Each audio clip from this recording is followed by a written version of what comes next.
Je pense à Trevor Brown, artiste anglais, qui aujourd'hui, oui, parce que ils ont voulu lui le juger pour pédophilie en Angleterre, et c'est les Japonais qui l'ont accepté.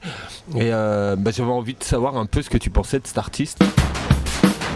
À mon avis, on parle un petit peu de la même chose, d'une manière complètement différente. Je pense que je suis beaucoup plus abstrait que lui, c'est-à-dire que mes personnages ont en général un visage, mais ont pas vraiment, ont un corps qui peut être extrêmement changeant, mutant, variable. Parfois il y a des bras, parfois il y a des jambes, parfois il n'y en a pas. Parfois le corps c'est juste un amas de câbles, alors que Trevor Brown c'est plus des petites poupées ou des petites jeunes filles bien dessinées. Mais à mon avis, dans ce qu'on raconte, on est assez semblables. J'avais une autre réflexion à te faire, c'est qu'en fait, dans tes personnages, tu as représenté pas mal de personnes qui font partie du milieu alternatif. C'est vrai que tu as une démarche hyper intéressante parce que ces personnes se retrouvent sur des t-shirts. Ça permet de faire vivre les dessins. Enfin, un dessin, il peut rester dans un livre, il peut être bien encadré sur un mur. Et puis, moi, j'avoue, le fait de croiser quelqu'un dans la rue que je connais pas, ou que je connais, avec un t-shirt à moi, c'est formidable. Enfin, on fait partie de la vie des gens, on est contre leur corps, ils portent un vêtement qui va être associé à certains moments de leur vie. Faire le portrait d'une personne avec un personnage qui aura toujours le même visage, avec un corps qui ne ressemble pas à un corps, mais qui va être chargé de symbolique, de détails. J'avoue, je suis satisfait de la manière dont j'ai réussi à représenter certaines personnes, parce qu'elles sont finalement plus ressemblantes qu'avec une photo ou une peinture. La règle du jeu, c'est que je ne représente une personne que si je l'ai rencontrée, ou si elle s'est intéressée à mon travail, ou s'il y a eu un échange. Effectivement, il y a un certain nombre de personnes du milieu underground, de modèles fétiches, de stylistes, aussi bien de fans d'Akiza qui sont absolument inconnus par tout le monde, mais pour qui j'ai de la sympathie. Il me faut plusieurs dessins pour arriver à cerner le personnage. Ce qui me plaît chez toi, c'est qu'au final, ces personnes ont aimé un graphisme en particulier, mais ne savent peut-être pas du tout qui est représenté derrière. Ce qui m'intéresse en faisant le portrait de ces personnes, c'est que pour moi, ça évite de m'enfermer. Enfin, ça m'ouvre vers d'autres univers. C'est un univers, on va dire, assez obsessionnel et clos, mais qui a deux entrées possibles. Les fanarts d'un côté de gens qui apportent leur contribution à Akiza, et Akiza qui apporte sa contribution à l'univers d'autres personnes. Il y a un certain nombre de petits jeux cachés, de petits clins d'œil, où il y a toujours un câble qui traîne, un petit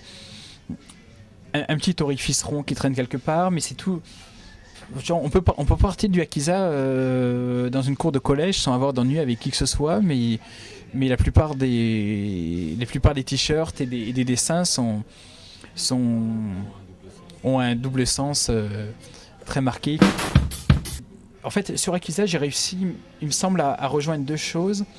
C'est vraiment un goût pour l'érotisme et la pornographie très prononcé, et mon travail de graphisme et de calligraphie. La première version du personnage d'Akiza, c'était 3 trous, la bouche, le sexe et l'anus. 3 trous comme 3 ronds. Une espèce de pornographie, on va dire, complètement minimaliste. En fait, j'ai fait ce personnage en mêlant des morceaux de photographie. Je photographiais des antennes, des réverbères, des câbles, des balcons en fer forgé, des motifs art déco. Et je passais ces images en noir et blanc. Et je transformais ça avec des éléments de calligraphie, de typographie, des choses redessinées à la main, des choses redessinées sur ordinateur. Et après, sur ordinateur, je mélangeais tout ça. Et ça a commencé à prendre forme. J'ai eu envie d'en faire d'autres. Et là, il y a eu, à mon avis, le vrai grand déclic d'Akiza. C'est que j'ai fait un nouveau personnage, puis j'hésitais à lui faire un autre visage, et puis finalement, je lui ai refait la tête qu'avait eu la première Akiza. me suis dit, si je prenais les deux. Et là, si je prenais un personnage qui a toujours la même tête et une infinité de corps différents, et là, il y a vraiment eu un gros déclic. Avec mes propres goûts, des choses un peu plus industrielles, un peu plus sombres, avec plein d'éléments de fétichisme. La poupée est toujours un peu attachée, un peu contrainte, et toujours très innocente, toujours assez surprise d'être là, toujours avec ses yeux un petit peu étonnés, toujours présente au milieu du dessin, un peu comme une icône. Travail quasi scientifique, parce que finalement donner naissance à des nouvelles formes de vie mutantes dans un grand éclat de rire avec un éclair qui passe derrière moi, je l'ai pas fait en étant savant fou, mais je le fais en étant artiste, graphiste et en créant Akiza. Donc finalement ma créature mutante déviante, étrange mais néanmoins attachante, je l'ai pas créée dans un laboratoire, mais avec mes dessins. Nous, on a 2 phrases à la Couette TV, c'est la classe se joue à un doigt tant qu'il est bien placé, donc elle devrait te plaire. La deuxième, qui a été créée par Laurent Courreau, c'est l'avenir est à nous, dommage pour eux. Something inside of me has opened